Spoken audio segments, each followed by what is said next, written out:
2026 কিছুদিনের মধ্যে শুরু হতে চলেছে এবং শেষের এই সপ্তাহে দাঁড়িয়ে 2025-এর অনেক মানুষই মনে করছে যে যা হয়ে গেছে 2026টাকে এবার আমি ভালোভাবে শুরু করব এবং 2026 থেকে আমি আমার জীবনে সবথেকে বেশি উন্নতি করব।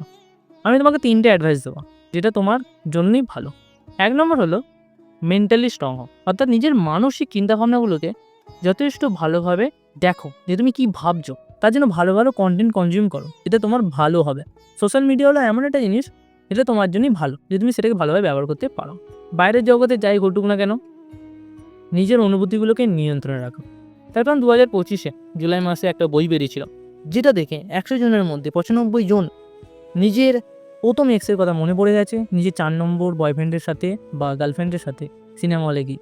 তো কী বই কমেন্ট করতে পারো। 2 নম্বর হলো ক্লিয়ার থিঙ্কার হওয়া, অত সোজা সাপটা ভাবা, অত ইজিবিজি চিন্তাভাবনা করো না। একটা জিনিস সোজা, যে এই যে সমস্যাটা হয়েছে বা এই যে কাজটা রয়েছে এই কাজটাকে আমাকে করতে হবে বা এই কাজটাকে আমি ইগনোর করতে পারি। এর মাঝখানে যে প্রোক্রাস্টিনেশনের এত চিন্তাভাবনা, কী করলে হবে, কেন করলে হবে না, কী হবে অ্যান্ড ভেবো না। করার ইচ্ছে থাকলে করে ফেলো, করার ইচ্ছে না থাকলে ইগনোর করো। একটা সময় পরে সেই সমস্যাটা বা সেই কাজটা অনেক বড় হয়ে তোমার কাছে ফিরে আসবে, সেটা তুমি ভুগবে।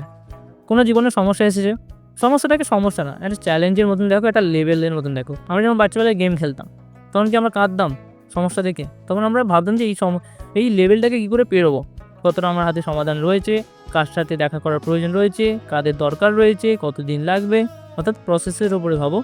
এইরকমভাবে দোষ থাকো না যে আমার জীবনে কেন এই সমস্যাগুলো হচ্ছে, আমি কেন এতটা কষ্ট পাচ্ছি, আমার জীবনটা বেকার, হ্যান ত্যান না। সমস্যা হলো এক একটা চ্যালেঞ্জ। তৃতীয় হলো এত কথা শুনেও যদি তোমার কিছু করার ইচ্ছে হচ্ছে না 2026-এ, তাহলে ধন্যবাদ এতক্ষণ ধরে শোনার জন্য। ভালো লাগলে লাইক করতে পারো, চ্যানেলটাকে সাবস্ক্রাইব করতে পারো বা ইনস্টাতে দেখলে ফলো করতে পারো। আর তৃতীয় অ্যাডভাইস এটাই যে পরের ছেলে পরমানন্দ, যদি সে এই কথাগুলো শুনো তার ভালো না লাগে তাহলে উচ্ছন্নে যাক, তাহলে অনেক আনন্দ। ধন্যবাদ।